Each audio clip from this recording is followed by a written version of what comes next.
Bismillahirrahmanirrahim. Assalamualaikum warahmatullahi wabarakatuh. Ya, kembali lagi dengan saya. Pada kesempatan kali ini saya akan membahas materi fermentasi, di mana praktikum fermentasi ini merupakan salah satu praktikum yang paling ditunggu di laboratorium mikrobiologi, khususnya di praktikum mikrobiologi dasar, karena pada praktikum fermentasi ini sangat spesial. Selain spesial, banyak hal yang ditunggu seperti ada makan-makannya, kemudian ada belajarnya, dan lain-lainnya. Nah, pada praktikum fermentasi, sampel yang paling sering kita gunakan di sini adalah jenis berbagai macam buah-buahan.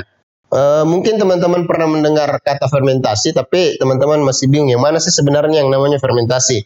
Atau bahkan mungkin teman-teman sudah pernah mengkonsumsi sediaan-sediaan fermentasi, tapi tidak tahu yang mana sih sebenarnya sediaan-sediaan fermentasi. Nah, fermentasi sendiri didefinisikan sebagai proses metabolik yang merubah gula menjadi senyawa alkohol, asam, dan gas yang dibantu oleh adanya mikroorganisme, baik itu bakteri maupun jamur.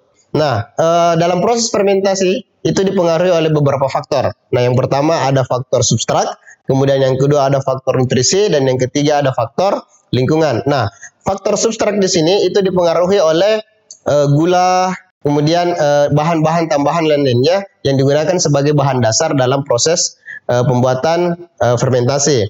Nah, kemudian dari faktor yang kedua itu ada nutrisi. Nah, nutrisi di sini juga sangat berperan penting dalam proses suksesnya suatu fermentasi untuk menghasilkan suatu produk atau suatu senyawa yang kita inginkan. Nah, nutrisi di sini ada berbagai macam nutrisi seperti sumber karbon, sumber mineral, sumber nutrisi, sumber makanan ataupun sumber kebutuhan yang dibutuhkan oleh mikroorganisme dalam proses fermentasi, sehingga proses fermentasi yang diinginkan atau yang kita kerjakan itu akan menjadi maksimal sesuai dengan apa yang kita rencanakan. Kemudian faktor yang ketiga, ada yang namanya faktor lingkungan. Nah, faktor lingkungan juga sangat berpengaruh terhadap jadi tidaknya suatu proses fermentasi, di mana salah satu contohnya adalah suhu. Suhu sangat mempengaruhi proses fermentasi, harus sesuai dengan suhu yang dibutuhkan oleh mikroorganisme.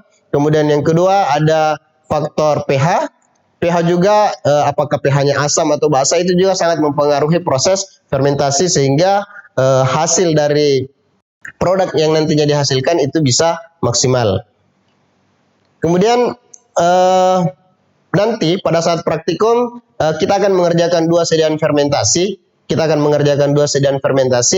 Yang pertama ada nata, dan kemudian yang kedua ada kombucha. Nah, untuk yang pertama nata.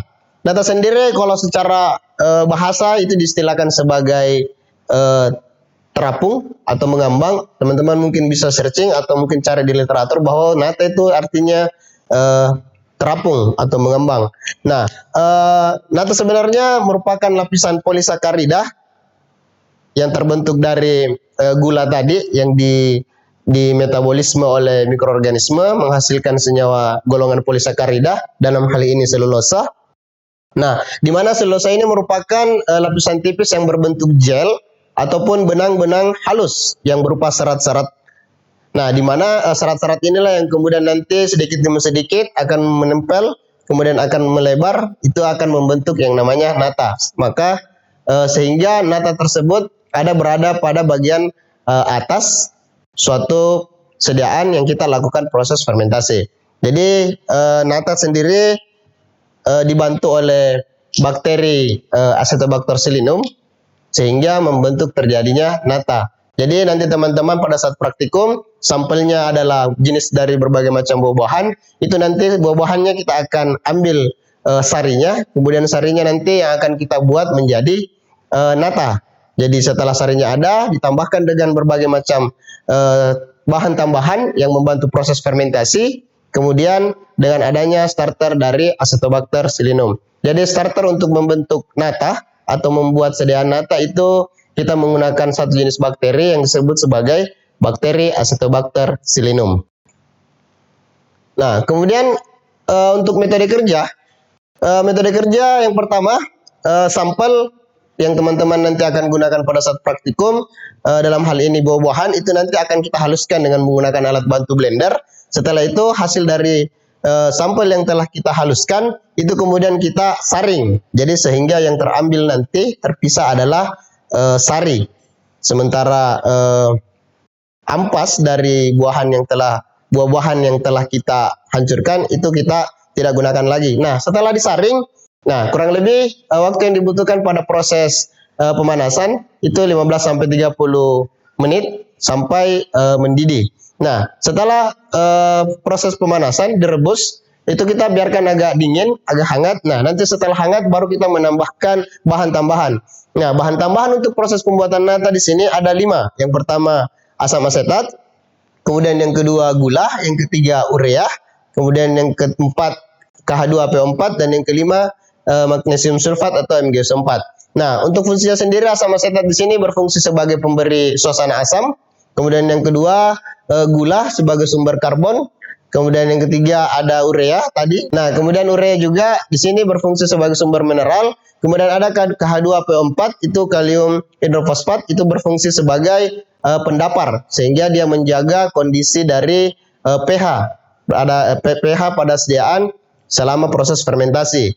Kemudian magnesium sulfat ini berfungsi juga sebagai sumber mineral. Jadi bahan tambahan ini digunakan oleh mikroorganisme selama proses fermentasi sehingga menghasilkan nata. Nah, setelah bahan tambahan ditambahkan, kemudian kita masukkan ke dalam wadah yang telah kita siapkan.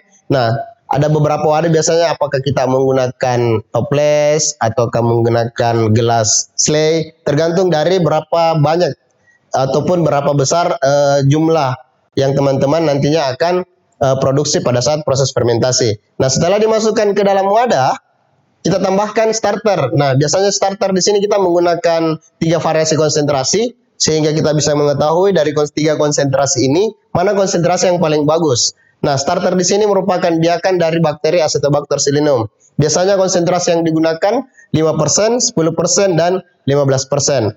Nah, setelah starter dimasukkan, kemudian wadah yang telah dimasukkan tadi sari dari buah, kemudian itu kita tutup dengan menggunakan kain kasah. Setelah itu kita fermentasi kurang lebih 7 sampai 21 hari. Nanti pada saat selesai fermentasi kita lakukan proses pengamatan. Nah, setelah kurang lebih kita melakukan proses fermentasi 7 sampai 21 hari, kita lakukan proses pemanenan. Nah, proses pemanenan sendiri di sini tidak langsung bahwa hasil dari fermentasi nata yang sudah terbentuk itu kemudian kita langsung konsumsi, tidak. Tapi kita perlu dulu membersihkan nata tersebut karena masih banyak senyawa-senyawa ataupun bahan-bahan yang melekat pada nata tersebut.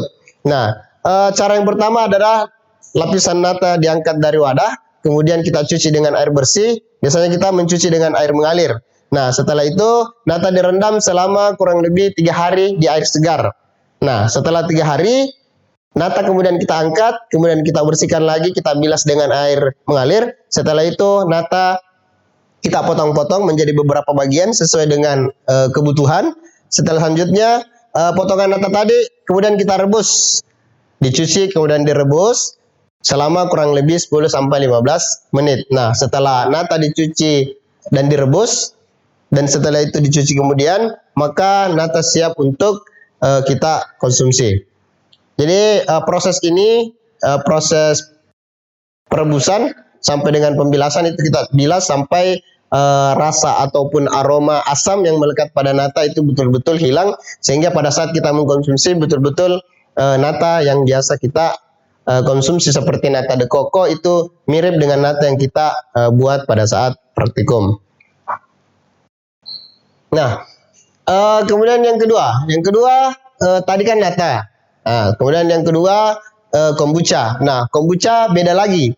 Kalau tadi nata dia membentuk nata, kombucha di sini merupakan salah satu sediaan fermentasi yang digunakan sebagai obat juga karena sediaan kombucha itu dikonsumsi dengan cara diminum. Jadi sebenarnya kombucha itu merupakan teh kombucha di mana dia merupakan salah satu produk minuman tradisional yang dimana dari hasil fermentasi larutan teh dan gula dengan menggunakan starter mikroba. Nah, di sini biasanya kita menggunakan berbagai macam mikroorganisme. Nah, biasanya kita menggunakan bakteri Saccharomyces cerevisiae, kemudian Acetobacter pseudomonas, Lactobacillus, Pediococcus, dan berbagai macam jenis bakteri yang bisa kita gunakan dalam proses pembuatan sediaan kombucha. Jadi pada prinsipnya sebenarnya kombucha dengan nata itu sama, cuman produk akhirnya yang berbeda. Kalau kombucha di sini kita menggunakan teh, kemudian ditambahkan dengan gula, kemudian ditambahkan nanti dengan beberapa substrat atau beberapa bahan tambahan. Setelah itu ditambahkan dengan starter dari bakteri dan jamur. Kemudian nanti dari hasil itu kita memperoleh namanya sediaan teh kombucha. Nah, selanjutnya untuk cara kerja. Nah, cara kerja nata dan kombucha sebenarnya pada prinsipnya sama. Jadi yang membedakan di sini cuman beberapa bahan tambahan. Kalau di nata tadi ada sekitar 4 sampai 5 bahan tambahan. Nah, kalau di kombucha kita cuman menambahkan gula sebagai bahan tambahan selain dari teh. Jadi kita menggunakan teh di sini sebagai bahan dasar. Setelah itu kemudian kita tambahkan gula sebagai bahan yang nantinya akan dirombak ataupun dimetabolisme oleh mikroorganisme. Nah, cara kerjanya sama. Jadi sampel buah kemudian kita hancurkan dengan blender, setelah itu kita saring. Saringnya nanti setelah diambil kita encerkan dengan aquades dengan konsentrasi 1:1. Artinya kalau 50 mili aquadesnya berarti saringnya harus 50. Jadi konsentrasinya 1:1.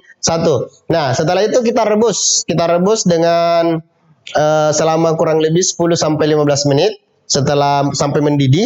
Setelah mendidih kita turunkan, dibiarkan sampai hangat. Nah, setelah hangat kita baru menambahkan substrat gula. Nah, biasanya kita menggunakan gula sebanyak 10%. Nah, setelah penambahan gula, dibiarkan gulanya melarut, maka kita menambahkan bibit folikel kombucha. Nah, bibit folikel kombucha di sini kita menggunakan 2 konsentrasi, yaitu konsentrasi 2,5% dan konsentrasi 2%. Tergantung nanti dari hasil proses fermentasi yang mana yang bagus. Apakah konsentrasi 2% kah ataukah 2,5%. Jadi ini variasi sehingga kita bisa mengetahui nantinya yang mana yang bagus kita buat. Apakah konsentrasi 2% ataukah konsentrasi 2,5%. Nah, setelah bibit folikel kombucha ditambahkan, kemudian kita inkubasi selama 15 sampai 21 hari pada suhu ruangan. Nah, setelah waktu fermentasi selesai atau waktu inkubasi selesai, selanjutnya kita bisa melakukan proses pemanenan untuk mengetahui apakah hasil teh kombucha yang kita lakukan selama kurang lebih 21 hari itu berhasil atau tidak. Jadi itu tadi 2 sediaan fermentasi yang teman-teman akan buat di praktikum mikrobiologi dasar, khususnya praktikum fermentasi. Jadi nantinya setelah ini mungkin teman-teman akan mengetahui bahwa oh ternyata ada beberapa jenis makanan atau sediaan yang saya konsumsi itu ternyata adalah sediaan fermentasi, seperti mungkin tempe, yogurt, nata. Nah, ternyata itu adalah sediaan-sediaan atau produk-produk dari hasil proses fermentasi yang dibantu oleh mikroorganisme. Jadi yang terakhir mungkin yang harus teman-teman pahami bahwa yang namanya proses fermentasi itu adalah proses yang melibatkan antara substrat dengan mikroorganisme sehingga menghasilkan sebuah produk ataupun menghasilkan suatu senyawa-senyawa. Oke, saya rasa cukup.